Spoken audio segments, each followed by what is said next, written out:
एक दिन भगवान विष्णु अपने दिव्य शयन पर विश्राम कर रहे थे जब गरुड़ उनके वाहन उनके पास पहुंचे। गरुड़ ने भगवान विष्णु के चरणों में प्रणाम किया और विनम्रता से बोले। हे भगवान, आपने सृष्टि का निर्माण किया है।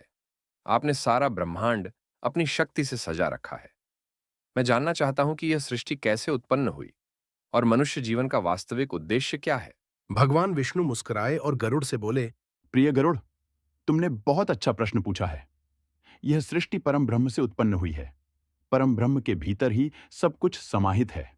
उसी ने महत्त्व और अहंकार का सृजन किया और इनसे पंच महाभूत पृथ्वी, जल, अग्नि, वायु, आकाश का निर्माण हुआ। इन तत्वों से ही यह संपूर्ण ब्रह्मांड बना। प्रत्येक जीव का अस्तित्व इन तत्वों के कारण ही संभव है। गरुड़ ने ध्यान से सुना और फिर पूछा। तो भगवान, क्या सभी जीवों का जन्म एक जैसा होता है? भगवान विष्णु ने उत्तर दिया। नहीं, गरुड़, हर जीव अपने कर्मों के अनुसार जन्मता है। प्रत्येक आत्मा जन्म मृत्यु के चक्र में बंधी रहती है। सृष्टि का उद्देश्य यह है कि जीव अपने अच्छे या बुरे कर्मों के फल के अनुसार जीवन जीते और फिर अपने कर्मों के हिसाब से अगले जन्म में प्रवेश करता है। यह चक्र तब तक चलता है जब तक आत्मा अपने परम स्वरूप को नहीं पहचान लेती। गरुड़ ने फिर पूछा। तो मनुष्य जीवन का क्या उद्देश्य है? ये कैसे जान सकते हैं कि हमारा मार्ग क्या है? भगवान विष्णु मुस्कुराए और बोले। मनुष्य जीवन सबसे श्रेष्ठ है क्योंकि इसमें आत्मा को पहचानने और परमात्मा से मिलन का अवसर मिलता है। अगर मनुष्य अपने जीवन में सत्य, धर्म और तपस्या का पालन करता है तो वह आत्मा के वास्तविक स्वरूप को पहचान सकता है। यही है ब्रह्म ज्ञान।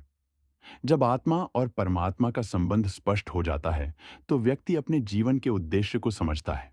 गरुड़ ने फिर जिज्ञासा दिखाई। और धर्म के सिद्धांत क्या हैं, भगवान? भगवान विष्णु ने उत्तर दिया। धर्म के चार मुख्य स्तंभ हैं: सत्य, सत्य बोलना और सच्चाई का पालन करना; अहिंसा, किसी भी प्राणी को कष्ट न देना, न मानसिक न शारीरिक; दान, दूसरों की सहायता करना और दान देना; तपस्या, इंद्रियों को नियंत्रित करना और आत्मिक उन्नति के लिए प्रयास करना। गरुड़ ने और अधिक पूछा। भगवान, मोक्ष प्राप्ति का मार्ग क्या है? विष्णु ने गंभीर स्वर में कहा। मोक्ष प्राप्ति का एकमात्र मार्ग है भक्ति, कर्म योग और ज्ञान योग।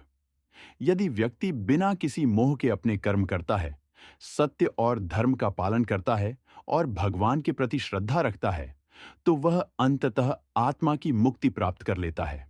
गरुड़ ने भगवान विष्णु की बातों को ध्यान से सुना और कहा। हे भगवान, आपने जो ज्ञान दिया वह अनमोल है। मैं इसे अपनी पूरी शक्ति से फैलाऊंगा ताकि सब लोग अपने जीवन का उद्देश्य जान सकें और मोक्ष की दिशा में अग्रसर हो सकें। भगवान विष्णु ने गरुड़ की सराहना की और कहा। तुमने सही समझा गरुड़। यह ज्ञान केवल तुम्हारे माध्यम से ही सही तरीके से फैल सकता है। यही सृष्टि का उद्देश्य है, सभी जीवों को सच्चाई और धर्म का पालन करने के लिए प्रेरित करना। गरुड़ ने भगवान विष्णु के चरणों में प्रणाम किया और यह ज्ञान लेकर अपनी यात्रा पर निकल पड़े। इस प्रकार गरुड़ और भगवान विष्णु के बीच संवाद ने हमें जीवन के वास्तविक उद्देश्य, धर्म और मोक्ष के मार्ग के बारे में महत्वपूर्ण ज्ञान दिया। अगर आपको हमारा वीडियो पसंद आया हो तो लाइक, शेयर और सब्सक्राइब करें हमारे चैनल प्राचीन भारत को।